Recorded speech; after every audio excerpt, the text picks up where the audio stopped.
Hey, everybody, welcome to the Santita Jackson Show here on AM 950 Radio, the voice of progressive Minnesota.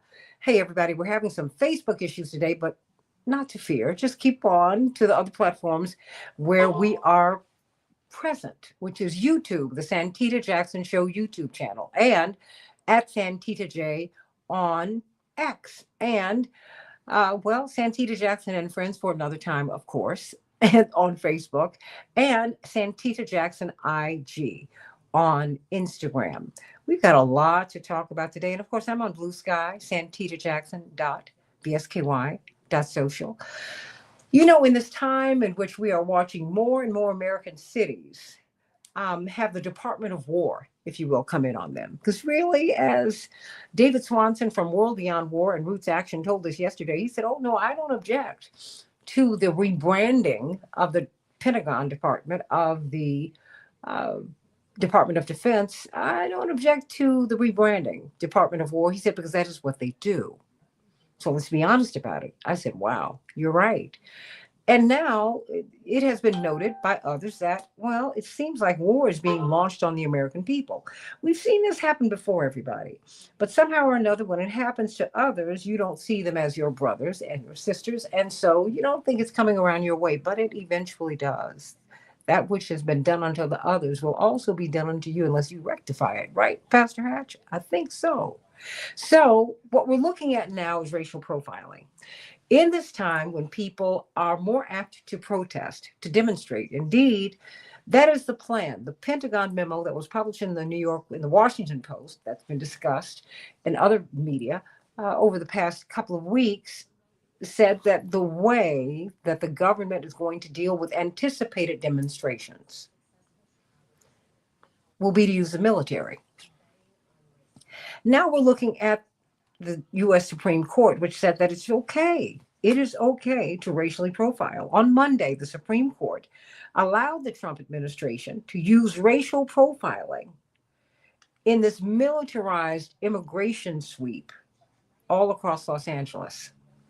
What are the implications of that? And what are the implications of that now, Theo Hardiman, violence interrupters, Pastor Marshall Hatch, Reverend Dr. Marshall Hatch Sr.?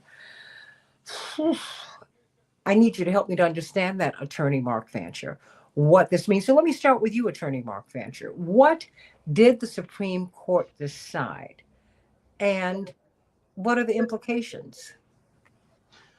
Well, we all enjoy protection by the Fourth Amendment, and what it provides for, among other things, is that uh, law enforcement officials are not allowed to arbitrarily stop you when you're moving down the street or just going about your business. It provides that the only way that they have the right to stop you is if they have a reasonable suspicion that you're involved in some type of criminal activity. It has to be articulable. In other words, they have to be able to say it's more than just a hunch. That based on information that they've been provided, or something that they've observed, or something that would give them an articulable reason to suspect that perhaps you're involved in a crime. That's the only time that police officers or law enforcement generally should be able to stop you and to question you and to possibly pat you down to protect their own safety and that type of thing. And in the case of immigration, they have to have reasonable suspicion that an individual is not legally present in the country. And the Trump administration in recent times has turned all of that on its head and has used other factors to to justify its detention, the stopping and interrogation, and in some cases the arrests of people. And one of the several things that they have done, they have based their decisions to stop people on their racial identity, specifically if they are Latino, or if they appear to be of Mexican ancestry, or people from other Spanish-speaking countries. They've made decisions based on their speaking Spanish. They've made decisions based on where they are, whether it's a Home Depot parking lot or someplace like that. And they've made decisions based on what they do, the kind of work that they perform. And all of those historically have been inadequate, insufficient bases for stopping someone. And to base your decision to stop someone solely on those factors has historically been regarded as racial profiling, particularly when you're talking about someone's ancestry and that type of thing. The idea behind the Fourth Amendment is that officers have a reasonable suspicion that you're doing something that's criminal, or that you might do something that's criminal. They can't just do it based on how you look, what your racial identity or ethnic identification might be, or what language that you speak. And so the courts properly uh, prohibited the Trump administration from going forward with that type of a program. But what they did is they went to the US Supreme Court and asked if the Supreme Court would stay those rulings and give them permission to go forward with this program until such time as the court is able to weigh in completely and thoroughly on the merits. And so that's essentially what they've done. So right now, it is permissible for them to stop people just based solely on the fact that they are Latino. And that is racial profiling in the most classic sense. So, what does that mean as we are having ICE, the FBI, the National Guard, and federalized police forces on our streets just in mass? It opens the door for what the MAGA to implement what the MAGA program has always been. I've always said that when they say "Make America Great Again," what they really mean is "Make America White Again." And that one of the things that has bothered the MAGA movement the most is the fact that the white population continues to decrease relative to the growth of communities of color. And the whole focus on immigration has not been about crime. It's been about decreasing the number of brown people in the country, and black people to some extent as well.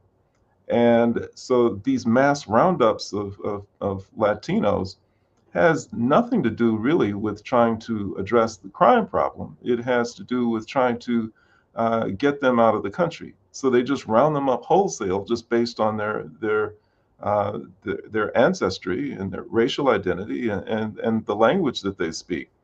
If they were serious about trying to address the crime problem that they claim is connected with immigration, then the approach would be very different. There have been law enforcement experts who have spoken to the fact that if you're looking for criminals, you don't just go and randomly pick up people who are hanging out in a parking lot. That your efforts to take people into custody are preceded by an investigation where you're able to pinpoint the location of people who are involved in very bad acts. That's because smart criminals, the ones who are the most notorious, the ones who are the most dangerous, know that law enforcement is looking for them, and they don't go just walking boldly through the streets under the noses of police officers and others who might recognize them and take them into custody. So it requires an investigation. And when you're going to arrest them, then you have to do it in a way that's not going to allow them to be tipped off so that they can evade arrest, so that they can avoid it. So this has never been about law enforcement. It's always been about other things. The primary one being rounding up as many Latinos as possible and getting them out of the country.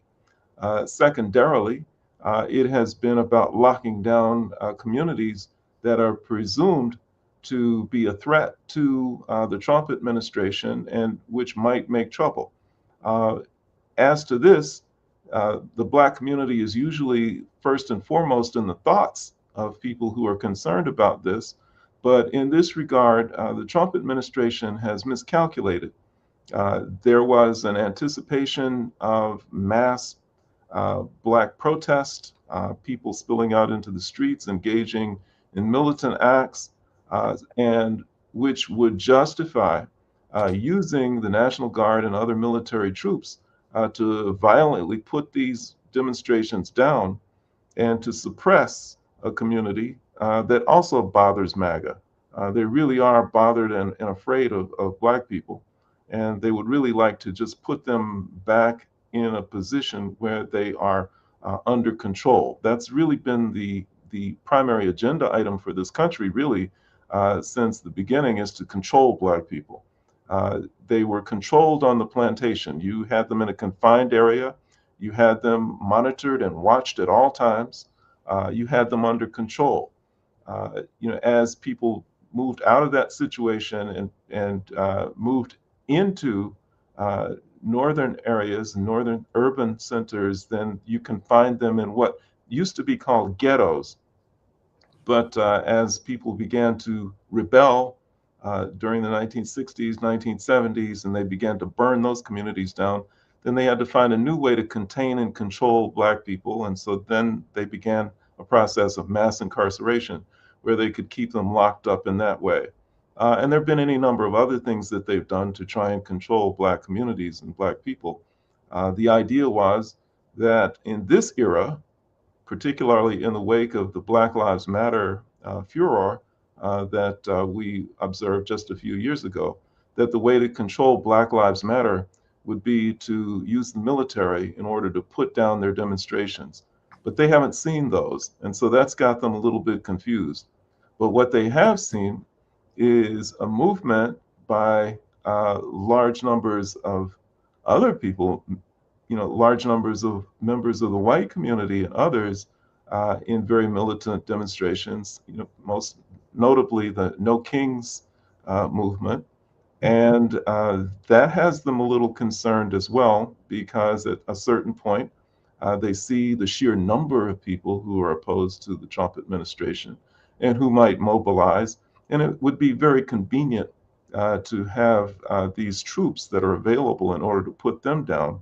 But there's also the need to put down the MAGA movement itself, because the militancy, the aggression, the violence, and the crime that was unleashed on January 6th by the MAGA movement is very frightening to an administration that increasingly finds itself targeted by that movement as being, in some ways, opposed to what MAGA is supposedly all about. And that is specifically with respect to the Epstein matter. And more grassroots people in the MAGA movement are beginning to perceive the Trump administration as part of the very deep state that they have been opposed to for so long. And the thought of them rising up is quite terrifying.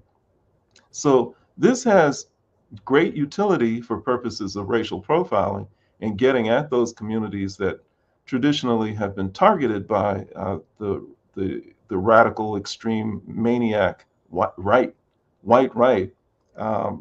It has great value for that, but it also has an unexpected value as a resource that can be used to contain all sorts of communities in this country which pose a threat to Trump, the individual, and his administration.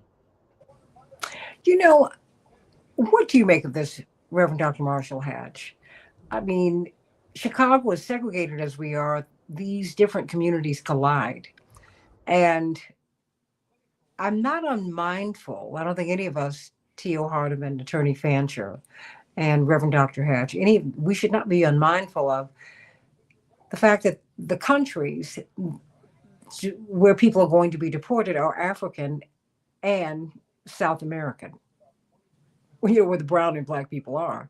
So any of us, I think, could be walking down the street and get swept up because they sweep you up and then they ask questions later, perhaps maybe. So, I mean, what are you seeing? What do you make of this? And so many black people in particular have been racially profiled in their own neighborhoods. Harvard Skip Gates, where you went to school, one of the schools where Mhm. you studied. I mean, he was in Cambridge. We know Cambridge is not very black, but you do have black people who are there. He's one of the most noteworthy professors of this era. He was at home. He was arrested at home because the police didn't believe that it was his home. So, what do you make of this case where, we've got this massive police presence in our lives and it's growing. If it's not on the streets, it's right here where we are on the computers. I mean, it's all around us. What do you make of this now that the Supreme Court has weighed in and they've said, well, no, you can be stopped based upon what you look like? Reverend Dr. Hatch. Attorney Fancher has done an incredible job of really taking us to, the core strategy that is now being meticulously and intentionally uh, unleashed on us, and that is the control of black bodies. And he's given us some history uh, for it. This is not necessarily a good time to talk about the niceties of the law, though, because we're not living under a constitutional law at this time. This is fascism, and it's full blown. What's happening on the streets of Chicago right now is a preparation for it. About less than 10 days ago, we had a demonstration at the federal building here, over 100 clergy, and we delivered a letter to the U.S. attorney for the president that we were not interested in troops. We wanted resources, and we delivered that message on behalf of the people. I drove down the street on Dearborn yesterday. The federal building is now caged all the way around. What do you mean by that? I Explain mean, that it is people now cannot see. caged. You can't get to the doors or the windows. It is now caged all the way around. And Mhm. everything on the ground feels like there is an anticipation Mhm. for a very full, a fledged response to authoritarianism. And that response and protest is going to be crushed by military force. All of that is what it feels like in Chicago today as we speak. We had a press event today. We had our Leaders Network meeting. We talked about resistance, how we're going to resist, how we're going to organize. Uh, but Attorney Thatcher has given us the broad macro analysis. The fact of the matter is we're already in a civil war. That's where we are now. And there are two visions for the future of the country that are incongruous. It can't be both and, it's going to be either or. Either it's going to be a multiracial, diverse democracy with a majority of citizens, a majority minority, as how ridiculous that sounds, but a majority of citizens of color, which a white minority is going to live, in that country together, or we're going to balkanize, and the white minority is going to figure out, and the oligarchs, they're simply racial, but they're going to figure out a way to control the rest of us with an apartheid style system where a minority controls the majority of the citizens. Now, we're going to be either all together one, as Lincoln said, or all together the other. So these are the two competing visions, and this is where we are now. And we are headed precipitously toward a dangerous, not only constitutional crisis, but a crisis in the social compact. Well, my And this is question, going full blown ahead, uh, full steam ahead in short order. well, see, my question then for you is because, of course, racism is baked into the cake in the United States, white supremacy. We get that. But what's at the core, that's the overlay for this massive class divide, Pastor Hatch. Um, the rich versus the poor, the oligarchs, Mm-hmm. the 1% versus the rest of us. Because you're seeing what some people call a curious joining of the right and the left. To me, is not curious. We have said before, and we've talked to Brother Dwight McKee about this, how there would be this strange, not strange, it would be a joining of these forces because more and more and more people are going to see things the same way. They might be coming from opposite directions, but they're beginning to meet, right? Um, because it's interesting, Chicago is segregated as we are. Um, as divided as we are on some things, you're beginning to see people from different places on the ideological spectrum resist the police state in Chicago. Mm-hmm. They're resisting it, but I'm hearing how some people are saying, wait, we don't do this here.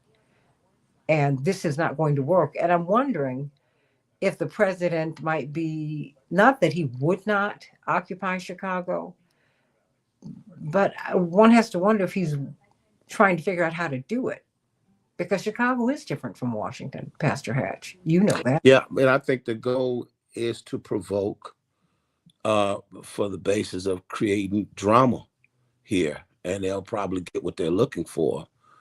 I think the ultimate play, as I've said before, number one, it just as you stated, the oligarchs, the robber barons, have to have a racial divide to stay in power. It's always been the struggle, but they have to convince a significant majority of white people that their interest is in their whiteness, regardless of what their bank account looks like or their actual life.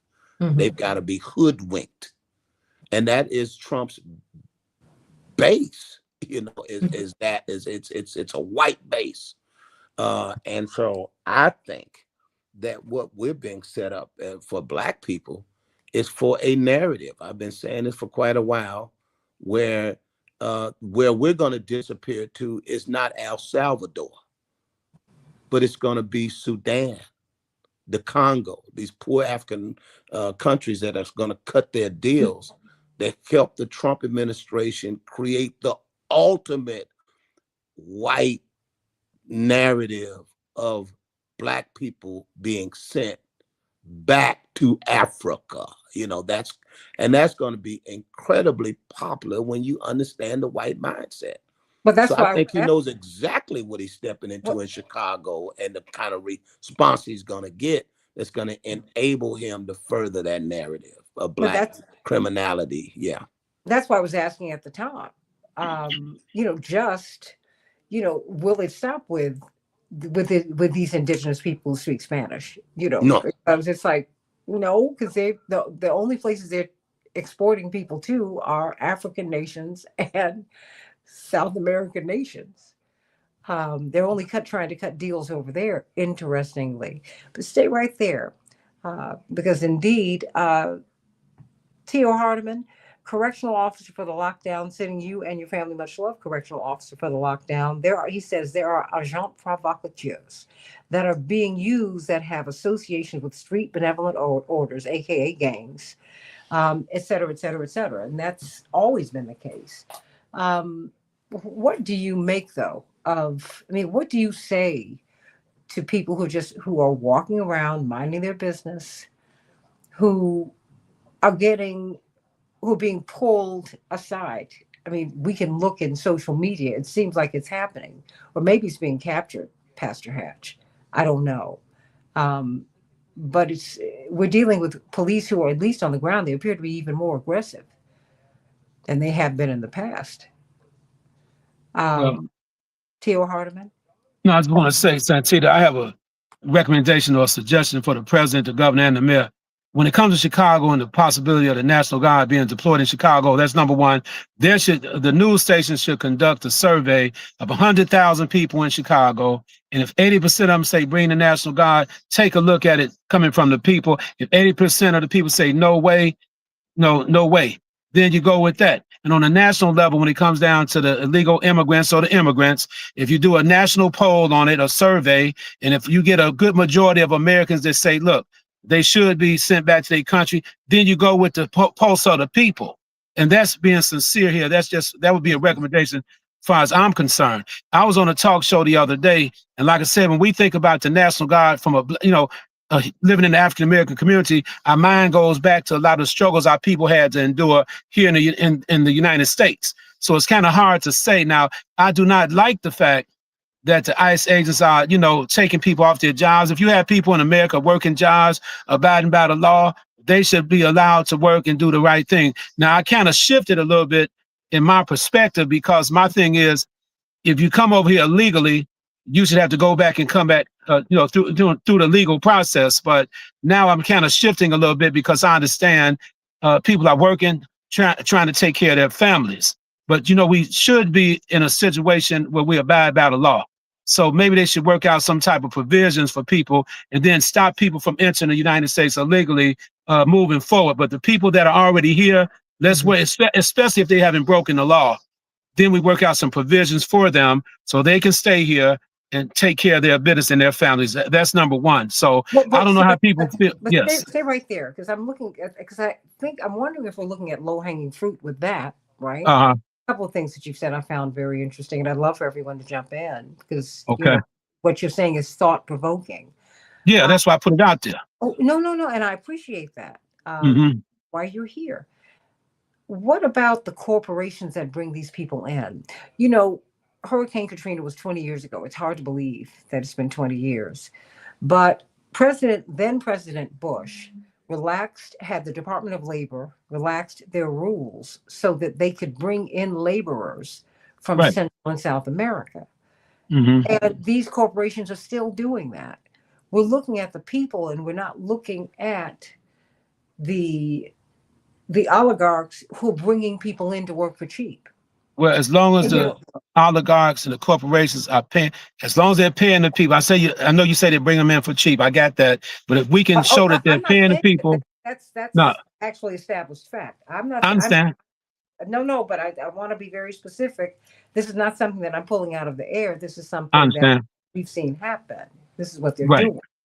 Well, they do it a lot of times. Corporations would bring in, import helpers in and not pay them right. And so the thing is, if the companies are paying the people the way they would pay everybody else, we should let them keep them employees and have them work here in the United States. But if they're underpaying the people, that's a different story. But they're not bringing them in. I understand. Right? I mean, they're bringing them in for cheap, like they brought us in to work without pay. Right. Yeah. That's what they do. But the people at the Hyundai factory, what I looked at on some of the data that came out, they were making about $30 an hour, according to some of the facts that I saw out there. That's just one factory, though. I just want to say that. They arrested a lot of Korean people there. That's a very, very small portion. Most of them come in and they don't work for $30 an hour. I understand. But I think we have to, because we can't look at those exceptions, because the rule is corporations want people to work for as little money as possible, right, T.O.? Yeah, so they can make more profit, right? It's all about maximizing their personal profit. But I'll say this much, Santita. Here in Chicago with these young guys, there's a video circulating around right now where some young guys, they stopped by the Chicago Police Department headquarters through the middle of the night, and they had ski masks on, they had all their guns out, letting the police know they're ready. And they're letting the National Guard know they're ready. Ready for what? Ready to fight back, whatever they think they have to do. So we have a situation that could create a problem here if the National Guard was to come to Chicago. It's a small chance, but there might be a possibility. But have you considered they might be provocateurs, saboteurs? That's a good one there, and I definitely agree with you on that. Something is in the air, without a doubt. You're right, because we've never had a situation where guys in ski masks would ride up to the police headquarters, not just the police district, the headquarters, and pull all their guns out and stand on light poles and stand on top of their cars. They don't saying do they're that. ready. They don't do that to protect their own neighborhoods. So I mean, that Right. to me is odd in and of itself. And history has Yes. shown that people who do that, I have been paid by the Hmm. government to be provocative. But That's a good it one, seems, Santita. well, I mean, it's just this history I've lived. I mean, Mark Fancher, it seems like you wanted to say something. Yeah, I was going to address the issue of the corporations and what they're doing. And I think the big problem that we've had in this country for so long is that we've been focused, as we've been trained to do, only on the United States, without realizing that those who are creating the problems in the United States are never just focused on the United States. They're always focused globally, and they're manipulating things globally to their advantage. The large corporations and the oligarchs don't ever just look at what happens here. What they do is they arrange things so to their advantage, and specifically with respect to immigration. What they have done historically is they've gone into Spanish-speaking countries in the southern hemisphere, and the typical scenario is that through force of arms or otherwise, they install some type of a puppet dictator who imposes a reign of terror on the population and makes conditions ripe for these large corporations to go in and to exploit the population and the resources of the country in the southern hemisphere. They reap huge profits from what have historically been regarded or called banana republics, and they have made these companies very rich. In order to keep these populations under control, what these dictators have done is they have used thugs and the heavy arms of the state in order to impose terror on these populations and to keep them impoverished. These people, these innocent Mm. people who live in these countries, have tried to escape. They've looked for another way out. And so what they do is they go north, thinking that maybe they can have a better life in the United States. And they come across the border in whatever way that they can. And once they're here, these corporations have engineered it so that they can exploit them up here too, that they can keep them in a status and afraid so that they accept minimal to almost slave wages for doing the agricultural work of the country.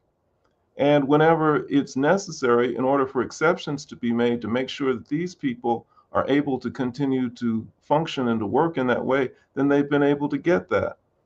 And so when people complain about the immigration problem, they're looking at these poor, wretched of the earth, people who are just trying to get from one place to the other in order to survive and to make a living, and pointing the finger at them and blaming them and saying that they're the problem, when behind the scenes it's the major corporations, the multinationals, that have engineered the whole problem, have created the whole problem in the first place, and they never have to account for it at all. And I understand that. But what really frustrates me is those in the United States who may not be Latino, but who are nevertheless from communities that are oppressed in different ways, but by the same people, who are trying to fight over what's going on in this country. And they will claim that they're on board with the program of getting these other people out. They're on board with getting rid of these so-called illegals because they have it in their heads that somehow they're going to be treated better. That once they get rid of all of these brown people who speak Spanish, then black people who have been in this country historically are somehow going to be able to take these tremendous benefits that these people have been stealing from them. I'm not sure what those are because those people are in very bad shape. But now they're going to be treated well and they're going to be welcomed into the American family and they're going to enjoy a status that they've never enjoyed before. And it boggles my mind that black people think that somehow this country, which has historically enslaved them, has brutalized them, has raped them, has incarcerated them, has used law enforcement to kill them, all of a sudden that this country is now going to smile at them and say, you're American, you're part of the American family, and we're going to treat you well. No, I think that Pastor Hatch is right. I think that what they're going to do is once they get rid of the brown ones, then they're coming for the black ones. They want to get rid of us as well. And send us back to Africa, which has been his point. Because as I'm looking at it, I said, they're not sending anyone to Ukraine. They're not sending anyone to France. They're not sending anyone to Italy or Greece. They're not England. They're not sending they're sending them to an African nation, an island that I'd never heard of that begins with an E. I mean, they're just cutting deals in these places. And I said, wait a minute, more Black people were sent to Latin America, Pastor Hatch and Mark Fancher. When we go into Spanish-speaking countries in this hemisphere, you blend. They don't assume that you are from anywhere but there. When you go to Colombia, you're going to walk down the street, they assume you're Colombian. I mean, so many Black folks are there. When you see yourself coming and going. And Cuba, and Venezuela, and Brazil. And Brazil is the blackest country, Pastor Hatch, outside of Africa. And so I feel like we have we've been propagandized, and we don't really understand it. That's why I keep bringing up, wait a minute, everybody, many of us don't know what George Bush did during the largest mass removal of people in our history. That was Hurricane Katrina. 1.3 million people were removed. It busted up Black political power in the South. It did that. I mean, they sent people to Utah, Black folks. They sent them all over the country. They got them out. They got them out of that Gulf. So, I mean, help me to understand just how do we look at this? How do you see this decision by the Supreme Court, Pastor Hatch? Because how do you see it? I mean, how do you explain it to people? I mean, how are we to interpret this? Because I'm hoping that we're not missing the point. Because while I hope we don't think that they're only going after Spanish speaking people. That means everybody. Reverend Dr. Hatch? No, this is part and parcel consistent with the development of a overt police state. I mean, the Supreme Court has also decided that you cannot individually litigate your discrimination as an African American, as a person of color. You can only come as a class action, a part of a class. And so, the Supreme Court, along with the Department of Justice, has basically made it impossible for you to basically litigate for your individual rights as an African American, given the history of this country. That's already in place. And so this is all about, as Attorney Fancher has already outlined, the control of Black people, the control of Black bodies. We were marginalized the day that the Trump administration took over. When you looked at his cabinet and the one Black job being the HUD secretary, who nobody has heard from since, you would have never believed that we actually lived in a country that had African American secretaries of state, African American representatives to the UN, African American ambassadors, vice presidents, African American president.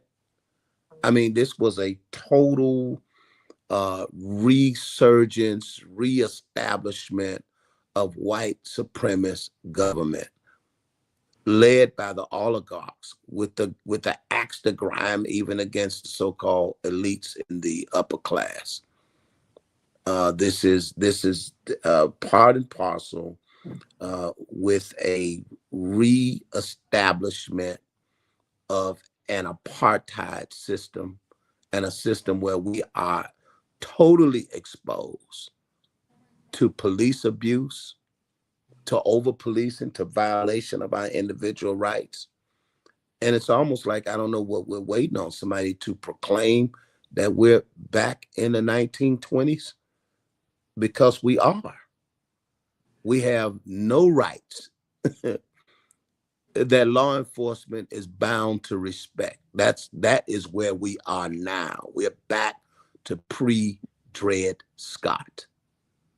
And so, I've been challenging people, given history, your family, Santita, and those of us that have lived through it, that whatever you claim you would be doing if you were in Montgomery in 1954 or Birmingham in 1963 or Chicago in 1966, whatever you claim you would have been doing, that's what you're doing now. They need to Because stop we it. are back in that particular predicament. But in those times, a very, very small minority. Exactly. I mean, look, they threw Dr. King out of the National Baptist Convention. That's how we got the Progressive Baptist Convention. That I'm on my way to now. Okay, Yeah, well, because yeah. we are not telling the It was truth. always a remnant. Dr. King was thrown out of Chicago. They Reverend took his Jackson, little position in the National Baptist Convention. He got deposed from his little Congress of Christian Education vice presidency. Look, I mean, Reverend Joseph Jackson led the way. Yeah. I mean, and because he was the head of the convention. He changed his church address name, so it didn't have to have. No, he sealed the front door. Yeah. And opened the side door. So Exactly. It would not reflect King Drive. It would reflect 31st Street. 31st Street. I went to school a grammar school a block away. Persian. I went to Dunbar right across the street for 4 years. That's where I took my first algebra class. Boom. Yeah. So, I'm a graduate of I went to Whitney. Dunbar we ain't gonna talk about the public schools. We went to the public schools. Public schools. Right. But I mean, all of this romanticizing Attorney Fancher is just, and Reverend Dr. Hatch is just and really a misreading of the history. That's why I keep bringing up the 10th Partnership for Refugees. Yeah. When the head of Kobani Yoga signs a memo of understanding with our Secretary of State to bring in these workers, Attorney Fancher. You bring the information to people and people ignore it. They're like, oh no, they're getting it. I mean, and they're bringing up some Ukrainians, and I just saw on the chat line some Polish people who have overstayed their visas. I know they're not going after the Canadians who overstayed their visas, but that's another story. The fact is, wait a minute, we're all being jammed here, because it's so ironic. The people in the administration who are pushing the hardest have been here for a generation or two. Attorney Fancher. I mean, starting with the president. 2 of his 3 wives became his first wife was not a citizen when she had each of their children. She became a citizen. They could be called anchor babies. Mm-hmm. I mean, well, keep it 100, right? The whole conversation around immigration points to the fact that immigration has always been used racially. It was used to make the country white, and it was to open the door to the European peasants, as Dr. King stated, so articulately once, that America is where white people became white. They weren't white in Europe. They were either elite or not. They either owned land or they were peasants. Well, let's put a pin in that, because it wasn't even for white peasants. It was for the white oligarchs, and they brought some peasants over to do the work, right? Well, it became the promised land, though, for the peasants, Eventually. for the purposes of controlling the politics. Yeah, and eventually. As Attorney Fancher said, the nightmare scenario that they're trying to head off is that this becomes a majority population of color in this country, and they have to live under the rule of non-white people who always turn what they rule into S-hole countries. I mean, it's a narrative of racism, and it is my point. We're already in the Civil War, and that's what's happening now. It's not entirely hot. And nobody often knows when wars begin until they look at them in retrospect and begin to study, historically, the evolution into the catastrophe of violent conflict. but we already have two unreconcilable visions of the future of this country. It's going to be altogether one, altogether the other, and people are lining up on either side. Well, you know what? I think it's black. I think it's white, but I also think it's have and have nots. Because Yeah, Well, let me just, but you keep saying that, Santita. I no, just no, want to be clear. No, let me just say this. I just but want let to me be explain. clear that race is used. It's not that it is black or white. It's that the oligarchs use race to keep people divided so white people don't know how bad off they are.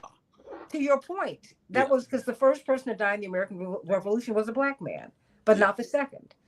The fear was, I mean, and I keep saying that because I want to remind people that there was a time, a small window of time, when black, white, and indigenous people who were all poor working people were working together. And the oligarchs said, that's not going to work because there's more of them. There are more of them than there are of us. Yes. What we will do is use racism as a wedge to keep everybody apart. I think we agree on that. And it's ultimately an economic strategy, like you said. It's and not that's about that's biology. that's why I keep saying that. I'm not diminishing Yes. white supremacy. I know it's very real, but I also know that the black people who are elevated are white supremacists in their policies. Exactly. They're not help. Black faces in high places have not saved anybody. They just and that's what our brother, Dr. William Barber is trying to lift up. Dr. King's, ultimately, if we can get the majority of people to begin to see that it's class and not race, because the oligarchs use race as a strategy to stay that's why we ran for president on the rainbow vision. Exactly. Because it was, wait a minute, we have more this is what we have in common. Yes. I mean, common ground. It did not stop with Dr. King. It did not stop. It continued with Reverend Jackson. What Reverend Barber is doing, Reverend was the mayor of Resurrection City. The poor people's campaign. That didn't stop. It's a continuum. It's I'm just saying, it's, and trying to help people to see that has been the vision all along. But and it's the salvation, the beloved community. It's the salvific eschatology of our theology. Now, it's where we want to go. Everybody is not sitting up in your theology. That's what are you talking about? We need to go if we're gonna be saved. And if the world is gonna be saved, it has to become a respect for universal human rights and what the Trump administration has done, it's been absolutely catastrophic geopolitically, because they basically made the case that everybody needs a nuclear weapon or you get punked. It has made the planet more vulnerable to extinction. This is a catastrophe. I think we did that with Nagasaki and Hiroshima, because now it's coming out that we absolutely did not have to drop those atomic bombs on we're the only country to ever use them. Yeah, we don't have the moral authority to even lead the discussion. So Truman did that before Trump, which we would never have done if they were white countries. We tested them out on yellow people because we don't value the humanity the same way in a white supremacist mindset. It's just now we really have to end the war in Ukraine because human beings are being killed. Nobody's talking about Gaza in this with the same passion. No energy. For that. Attorney Fancher, because I only have like 3 minutes left for y'all. Sorry to start to preach. With the eschatologist, I could speak with him all day. I gotta have fun. My Lord. This is what happens when you deal with seminary. This is dangerous. It's dangerous. You're right. But Mark Fancher. Yeah, I wanted to make what I think is a slight distinction. I don't think that the oligarchs are preoccupied with race. I think that they have pretty much abandoned that to the Trump forces. Trump is not really part of the oligarchy. He is his own animal. And I think that he has manipulated and exploited it very effectively for his base. But I think the oligarchs are in a period of transition right now. The major multinational corporations, the rich families, the billionaires and all of them, I don't think they quite know what they're doing because they've got such a wild card in Trump. And they have historically used race strategically. When it has been beneficial to them to use it, they've used it. When it has been beneficial for them to be opposed to it, they've been opposed to racism and white supremacy. They have moved strategically based on the bottom line. What's going to get them the most profits? And I think that increasingly they are probably moving to a point where they have written off the United States as an advantageous place for them to be or to rely upon or to count on. I think they're ready to trash it. And I think they've been moving in that direction for a while because workers in this country used to have some value for them, and because they needed them in order to populate these old factories that they have. Now with technology, they no longer need workers. And for a while, they needed that population as consumers because they were still generating things that they needed people to buy. But now these people are largely unemployed. They're confused, and they are no, and for whatever consumer goods they might have tried to sell them, everybody has 2 and 3, smartphones and electronic devices and all of this stuff. They don't need them anymore. And they set their sights on the rest of the world. So this is a vast wasteland for them. The people of this country have no value for them anymore. And I don't know that they spend a lot of time trying to figure out how to manipulate the populations. Trump is doing that. They're focused on manipulating the world and exploiting the world. There are new markets for them to exploit. There are resources throughout the global South that have yet to be plundered. And that's where they've set their sights. And I really think that if we're smart, we will stop focusing so much on the United States, and we will find all of these populations around the world that have been targeted by the people who have been focused on us and who've exploited us and abused us, and we'll make common cause with them, and we'll collaborate and organize with them. And it's not an impossible task, especially with technology. And one of the complaints that Kwame Ture used to have is he used to complain that African people of African descent in this country were disorganized. I disagreed with him on that point because I think that we are highly organized. It's just not political organization.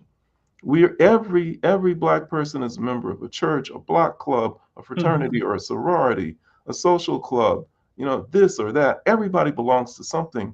These organizations need to be politicized and given an accurate analysis of where we stand and where we fit, and the fact that we really have to not turn against these people that MAGA says we should be turning against. We should turn to them. We should turn to the Palestinians. We should turn to the Latinos. We should turn to those people throughout Africa and throughout the global South who are being abused and exploited. And once we do that, then we've got the enemy, the real enemy. Trump's not the real enemy, but the multinational corporations, the oligarchs, they are. And we'll have them in a position where we can really do some business. Peter Thiel was in an interview, and I've been playing it for several days. Peter Thiel was asked if people were essential. And Pastor Hatch, He hesitated. He didn't just hesitate, he never answered. He said, not but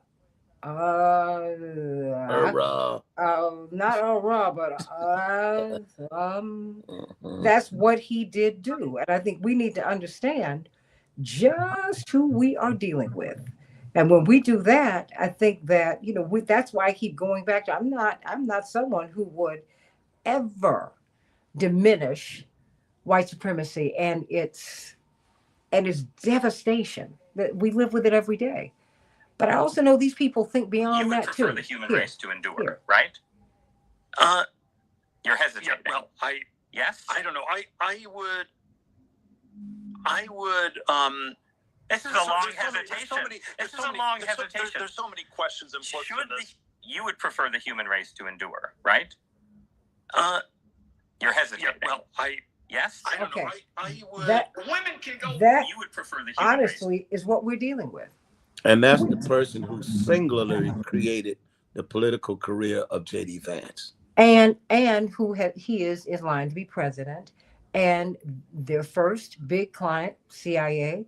This is who all these people are. Elon Musk, all these folks. And so I think I want us to just have the right target, because we're still fighting with each other instead of fighting for each other. We're going to have to grow up spiritually and grow up politically in order for this to work, because we can't cannibalize ourselves. That's what these folks want us to do. And that is it is a global march. That's why when you go to Northern Ireland, you see us on the walls. And they yeah.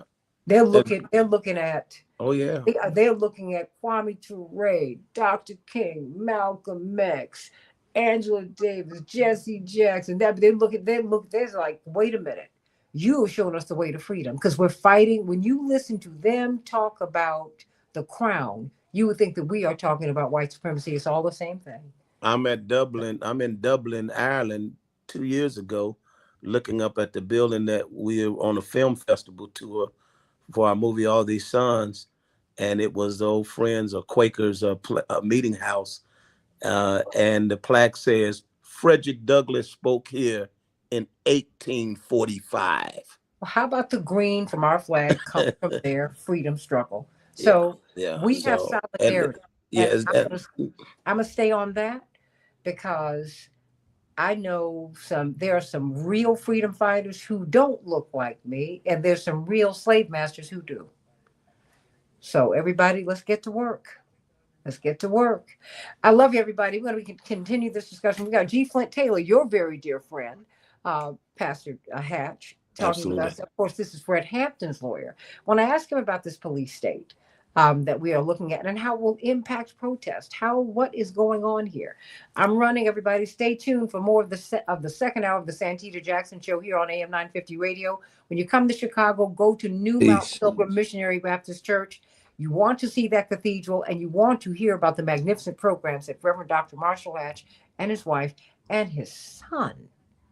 Oh my goodness, what a magnificent family they are.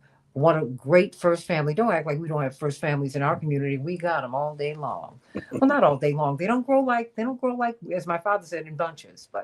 And we thank you, of course, Attorney Mark Pancher, for your brilliant insights, and the fact that you, at the core of that, is your sense of that which God wants us to do. Amen, amen, amen. That's it. Only what you do for God is going to last anyway. Amen. Hey, amen to that. In Sunday school, more of the Santita Jackson Show in just a minute. Thank you, sir.